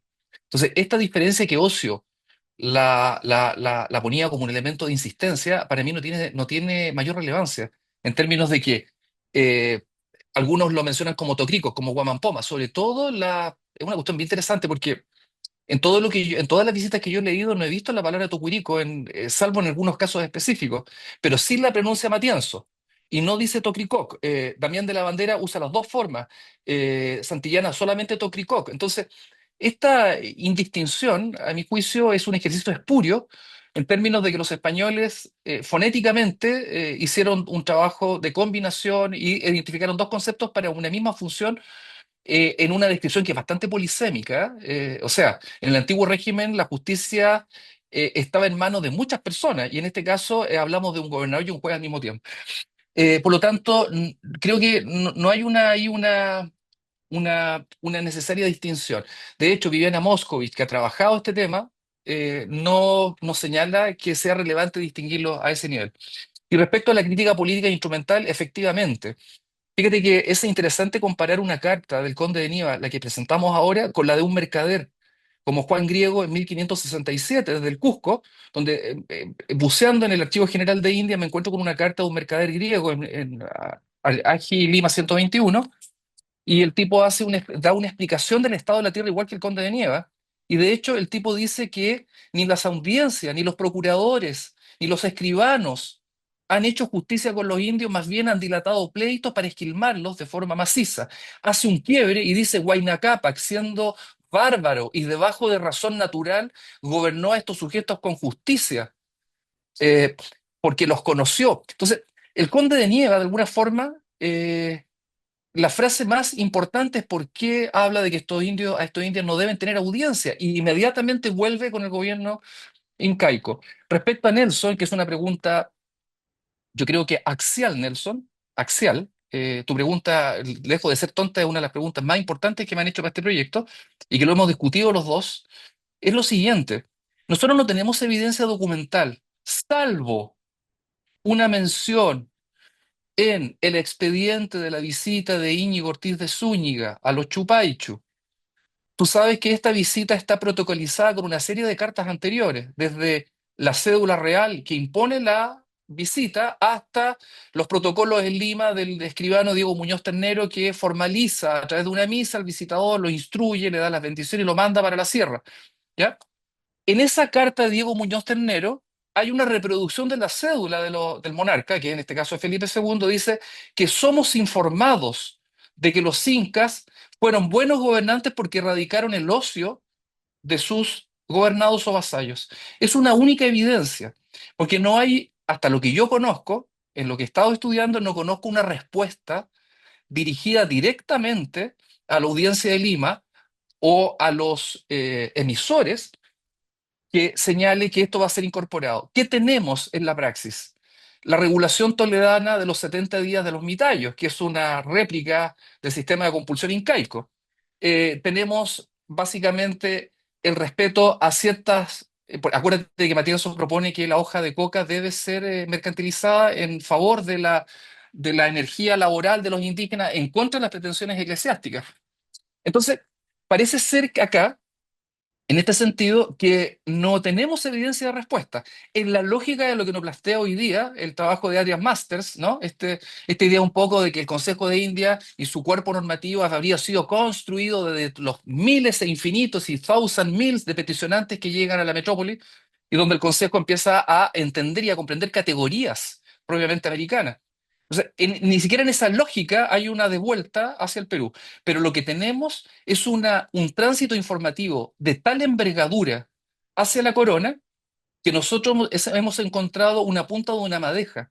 Ahora, los contertulios que están acá podrían preguntarme, ¿y qué de novedoso tiene esto? Si todos lo sabemos, claro, porque hay tradiciones paradigmáticas previas, la historiografía clásica de Menz, Prescott, etcétera, hasta 1920, que ponen en valor la historia del Tahuantinsuyo a partir del ejercicio de levantamiento cronístico o de edición de crónicas.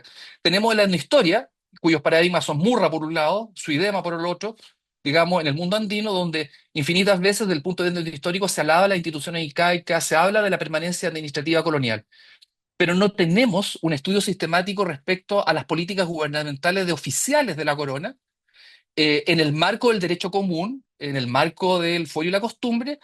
Esa carta del Conde de Nieve ha pasado desapercibida y lo que está sosteniendo es un elemento mayúsculo. No tuvo respuesta Nelson, o no la hemos encontrado hasta acá. ¿Ya? El tratado del oidor Matienzo, yo recuerdo las innumerables veces que Ana María Presta me decía así en ese tono porteño, me decía, che, me decía, ¿cómo es impresentable? Me decía que Felipe II nunca haya respondido un tratado de esa envergadura. O sea, el tratado de Matienzo es un tratado de etnografía a tal nivel de precisión y de recomendación pragmática y fue totalmente, no sé si invisibilizado, pero no atendido, bajo la suposición que fue leído en la Junta Magna. O sea, lo que nos ha dicho Merlucci y la Catherine Julián es que fue leído en la Junta Magna y que Toledo habría mamado algunos elementos ahí para poder articular, sobre todo en las informaciones, ¿no? En las informaciones generales publicadas en el 71, enviadas, sobre todo la hoja de coca, sobre los tambos, sobre el ganado de la comunidad a nivel tributario, toma y presta, pero no hay otra evidencia. Entonces, esto queda como una formulación propositiva en base a las experiencias locales. Por eso que me gusta mucho la escritura de los oficiales en terrenos, porque permea una cultura política local, la emergencia de saberes normativos y una etnografía política al servicio del dominio sin parangón. Por lo menos previamente a nivel de un tiempo histórico anterior. Así que eso le podría responder a mi querido amigo Nelson. Muchas gracias, Germán. Sofía Castello tiene una pregunta. Sí, Bueno, me voy a sacar la vergüenza de hacer la pregunta ante el auditorio, más que el miedo, la verdad, pero quedé maravillada con la fuente, sobre todo. Eh, Miren, yo soy en una cátedra de Historia de América Colonial en la Universidad de Buenos Aires, soy un ayudante de primera, o sea, estoy a cargo de los prácticos. Han surgido en el transcurso de los años conversaciones con estudiantes respecto a esa tensión entre las diferentes figuras de autoridad, sobre todo más al ras, y las diferentes traducciones se confunden con los nombres, es complejo.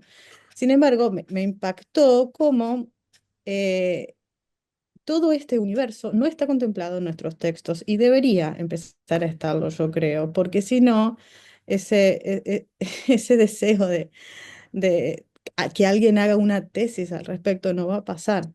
porque está muy silenciada la cuestión.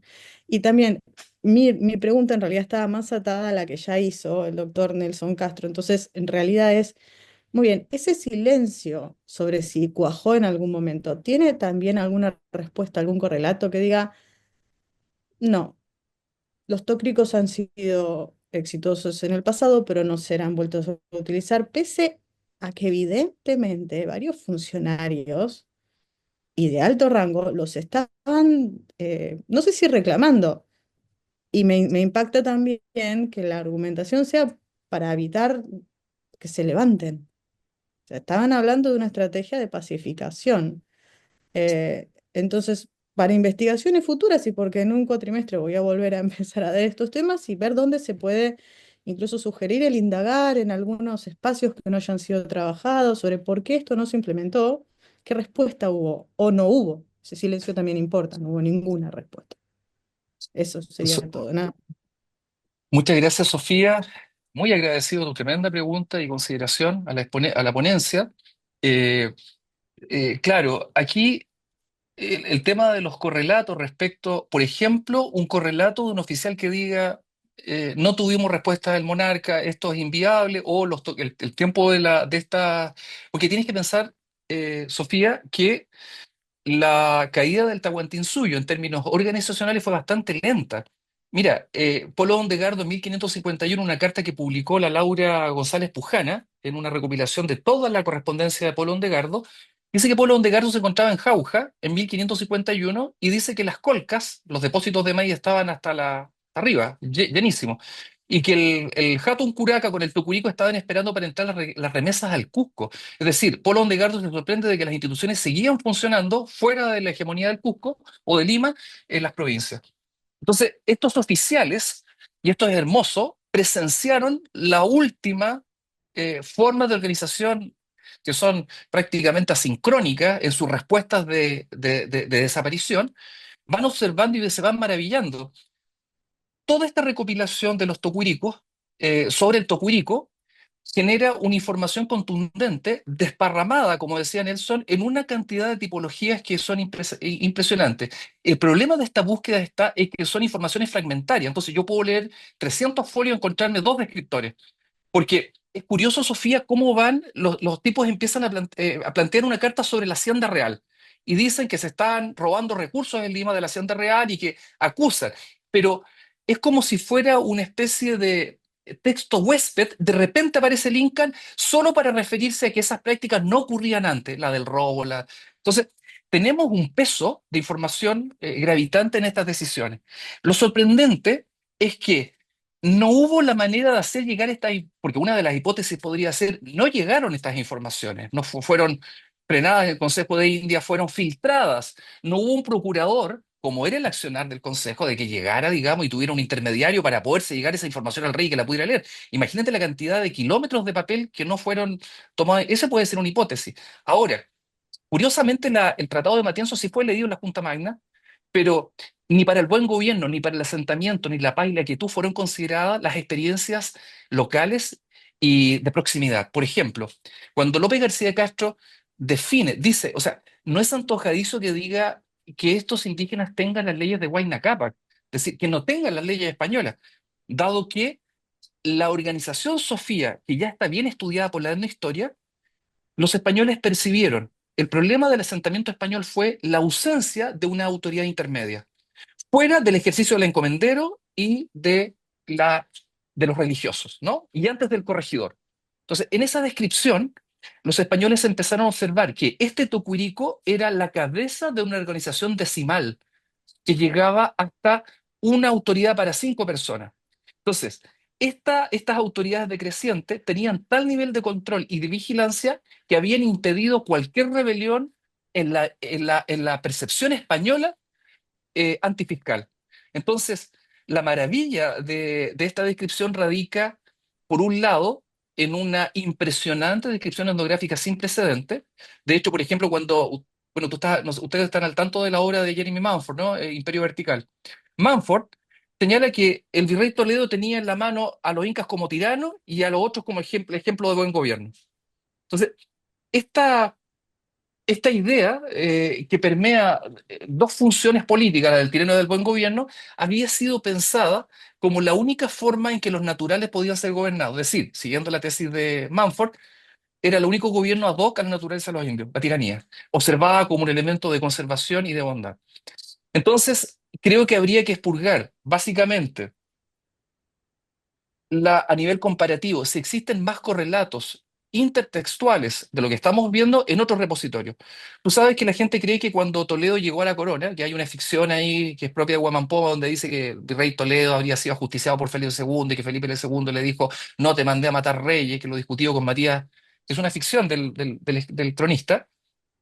Es curioso porque uno podría decir, se acabó el tema del Incario con la muerte de Toledo. Toledo intentó deslegitimarlos, convirtiéndolos en tiranos, pero por otra parte alababa la compulsión laboral, lo mismo que Matienzo. Si tú lees a Matienzo, el primer capítulo es justificar la tiranía, básicamente porque había un cuestionamiento lascasiano respecto a la legitimidad de la conquista del Perú. O sea, es un discurso instrumental, es decir, ya, con este discurso yo libero al rey de culpa. Son tiranos, por lo tanto la conquista es muy legítima y fueron tiranos de ejercicio y de origen, o sea, doble pecado. Pero cuando Sofía Matienzo empieza a regular la actividad laboral, describir las provincias, establecer el comercio de coca, empiezan a aparecer los primeros fragmentos que son incoherentes con la primera formulación, es decir, como lo hacían en el tiempo del Inga, que tributen como el tiempo del Inga, que son más políticos como los incas, por lo tanto tienen buenas leyes. Entonces, tienes ahí ese espectro que podría ser contradictorio y que Manfred dice no lo es. No lo es. Entonces, queda, como dicen la querida amiga María Cecilia Yarzábal, queda harta tela por cortar. Y en ese sentido, yo creo que el trabajo documental tiene que ser arduo, porque Martín Enríquez de Almanza, el virrey que sucede a Toledo, vino con una instrucción clara: levantar nuevamente las informaciones sobre los incas. Y tú lo tienes en Lima 30 que, y curiosamente, Sofía, Martín Enríquez de Almanza no toma en consideración las informaciones toledanas, vuelve nuevamente a la década del 50 haciendo declarar a Damián de la Bandera, ya, ya, y tomar las informaciones de la visita a Chincha de Cristóbal Ortega y Morejón. Entonces, la cosa sigue funcionando. Incluso un descriptor en una carta de Luis de Velasco. Entonces, es harto lo que hay que trabajar respecto a ver cómo se mantiene o cómo circula una información en la lógica de una monarquía que agrega respetando costumbres y fueros, pero que observa la necesidad instrumental del reemplazo de una política hispana ineficiente por una política incaica de mayor eficiencia. Gracias, Sofía, por tu comentario y por estar presente en esta conferencia. Muchísimas gracias, Germán. ¿Puedo decir algo sobre Sí, por favor, Matías. brevemente? No, bueno, o sea, sí, creo que hay una cosa, ¿no? Entre eh, implementar cosas que funcionan, que eso se puede hacer, y otra, recrear cargos incaicos, que al final creo que a mucha gente le parecería, terminaría pareciendo peligroso, em, porque ahí la pregunta, ¿no? Que saldría después de esto, ¿no? ¿Quiénes los podrían ocupar?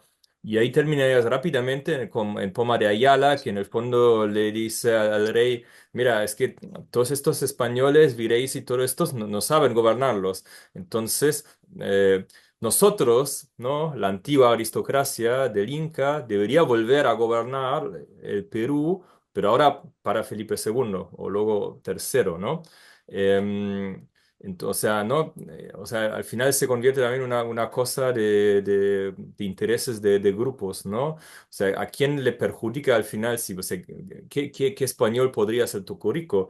Pues, bueno, por arte ninguno. O sea, habría que poner gente de lo que hacía antes, ¿no? Y eso ya luego no resulta que no va a convenir, ¿no? Y claro, lo que dice en el Consejo de Indias, o sea, bueno, es verdad que ahí obviamente está el gran filtro, ¿no? Y porque, o sea, el rey, o sea, hay muchas cosas que el rey no tiene tanta idea, ¿no? O sea, los consejos son los que filtran información, pero todos, y ven lo que vale la pena plantearle o no, pero eso es toda la vida. Y justo en esos años, ¿no? El consejo creo que está como 5 años en visita, o sea, hay como 5 años que Obando lo decide solito, todo lo que pasa y lo que no pasa. em, y, y creo que con Tolero también justamente termina un poco toda esa cuestión de, a ver cuándo, porque Tolero de todo lo que es incaico no se fía de nada, por eso él, a diferencia de los antecesores, va a Vilcabamba y ya bueno, esto se acabó. Yo hago esto ahora por forma militar y dale, ¿no? Y en esos años... Como la facción de Tolero tiene mucho poder, porque Espinosa, Obando, todos son cercanos a Tolero, ¿no? Y cuando mueren, desaparecen, y después hay toda esa facción de los Tolero, ¿no? Los Álvarez de Tolero, que son los duques de Alba, los Oropesa, todos estos, en la segunda parte de los 70 caen tremendamente en desgracia en la corte y creo que arrastran a gente como Francisco de Tolero, ¿no? Y, o sea, creo que de ahí está un poco que está recibido fríamente y todo eso, pero no obviamente por lo que hace en el 72, porque si no, no tiene sentido que lo dejen seguir 9 años más, ¿no? O sea, sí es verdad que su grupo en el fondo a fines de los 70 está en desgracia y seguramente le achaca, pero por eso no porque eso lo que todo el mundo repite que uy, a Felipe II le molestó lo del Inca, ¿no? Eso no, tampoco lo creo. Gracias, Matías. Hay un dato no menor, ¿eh? Y perdón, que es lo siguiente. Cuando los oficiales, clérigos, mercaderes, alcaldes se refieren al Inca y a su estructura ¿Cuánto se organizacional, tiene como lo que están, no? lo que están observando es básicamente el gobierno de Huayna Capac hacia atrás. No hay una descripción de los incas coloniales de forma positiva.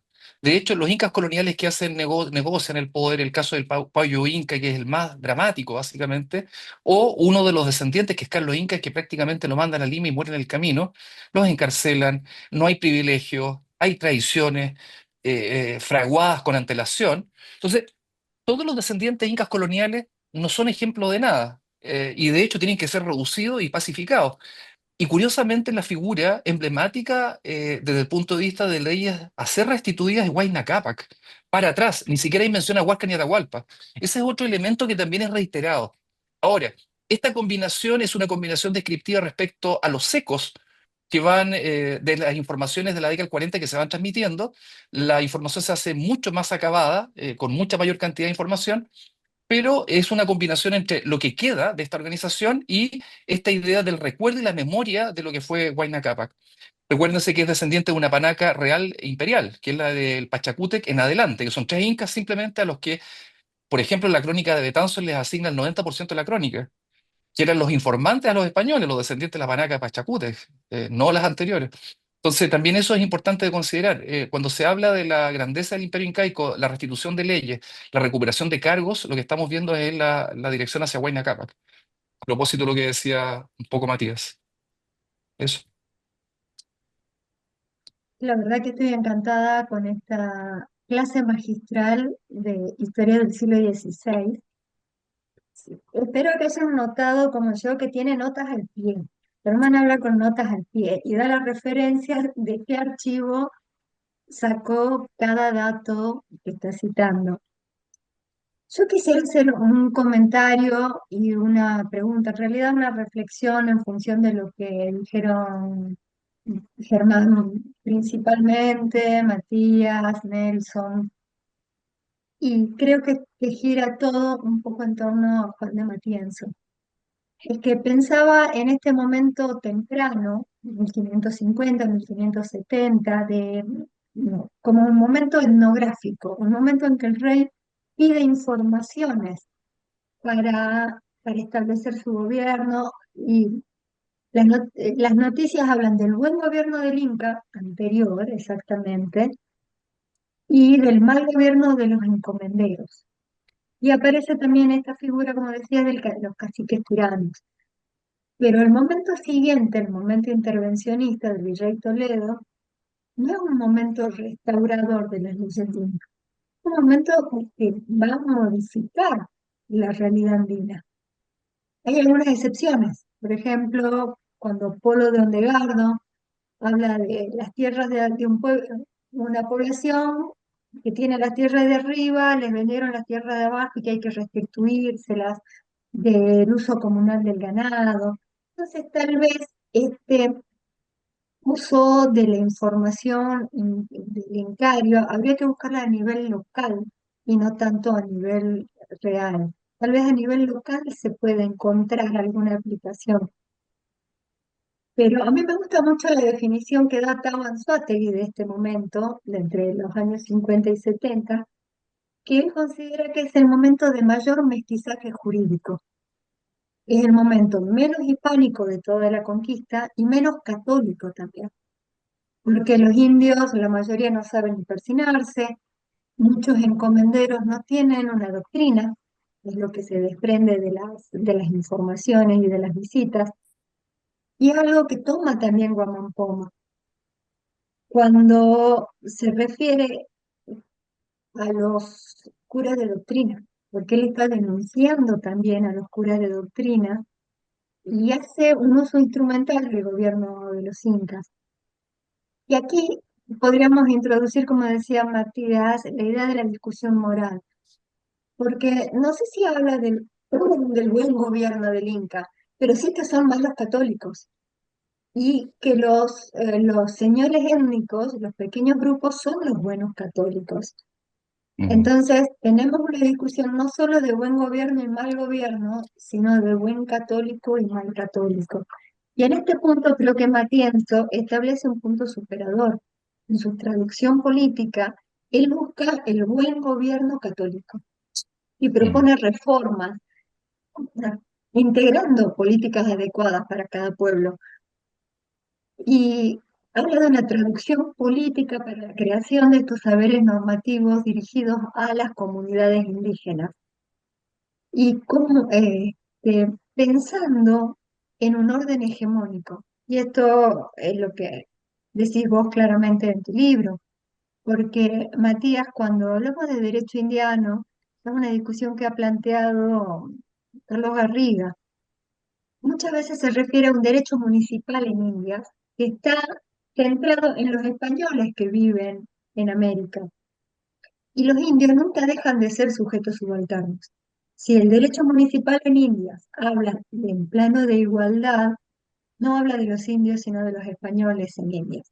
Entonces, ¿cómo, cómo entendemos esta traducción política en función de un orden hegemónico que no instrumentaliza la información etnográfica, sino en casos específicos, sino que y lo vemos, no lo vemos en el 16, lo vemos en el 18?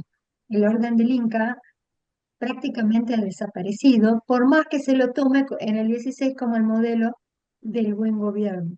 Entonces, ¿ves de alguna manera cómo relacionar esta traducción política o cómo adopta o por qué no adopta la traducción política un gobierno que toma a los indios como sujetos subalternos? Creo que mi pregunta está un poco implícita en la respuesta, pero a mí me gusta cómo lo estructuras en función de los saberes estos que nos está mostrando Juan de Matienzo. Interesante reflexión, Romina, que comparto absolutamente. Creo que acá hay más preguntas que respuestas, porque faltan datos que pueden ir enlazando y pueden ir generando algún tipo de derrotero de la hipótesis.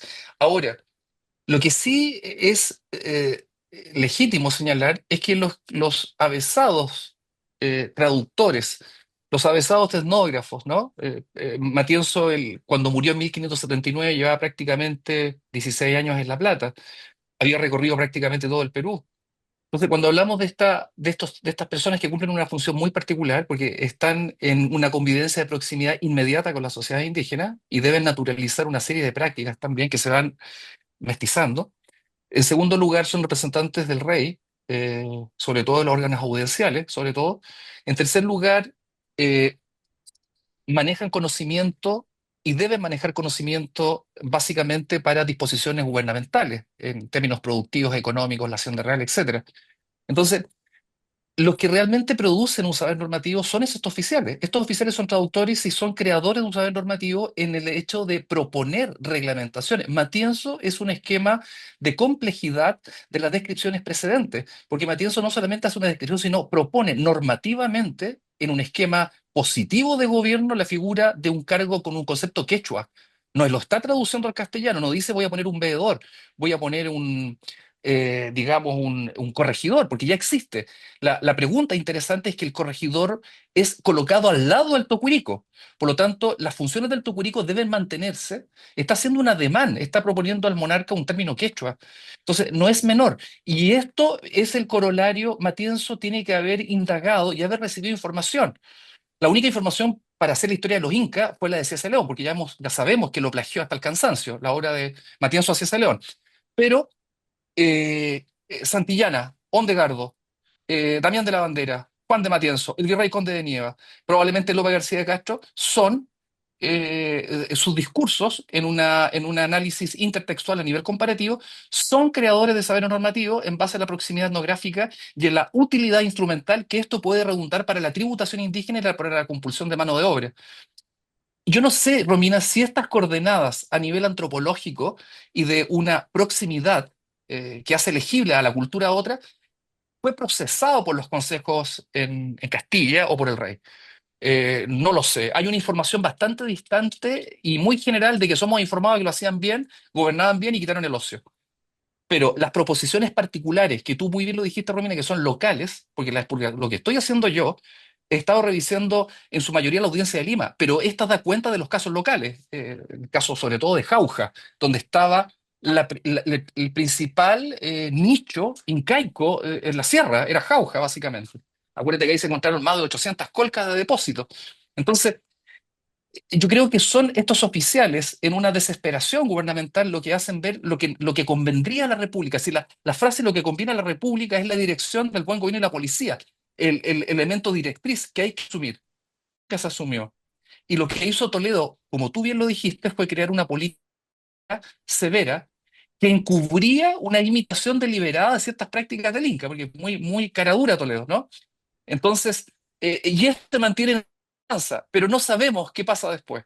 Ahora, es precioso saber que el carácter hegemónico de la monarquía, que el poder unilateral ha ido siendo desplazado por categorías operativas que tienen un valor hermenéutico precioso, como la de composición, como la de negociación, como la de articulación, ¿no? Entonces, el libro este de la Marina Zuluaga, que es sobre las guarangas de los huancas, es decir, una conquista negociada, no sé, o el mismo título que tiene por ahí Arrigo Amadori, ¿no? Negociando la obediencia. Entonces, uno puede ver que estas categorías que devienen de la historia, la nueva historia política y también de la historia crítica del derecho, donde hemos generado una preocupación no por la norma en sí misma, sino por su práctica y el carácter antropológico que deviene de eso, nos ha permitido poder ver que la monarquía tenía un grado de proyección moderna muy interesante en términos de agregación y una proyección a su vez viceversa hacia América de proyectar una sociedad que era española, con un realidad y un reino equivalente.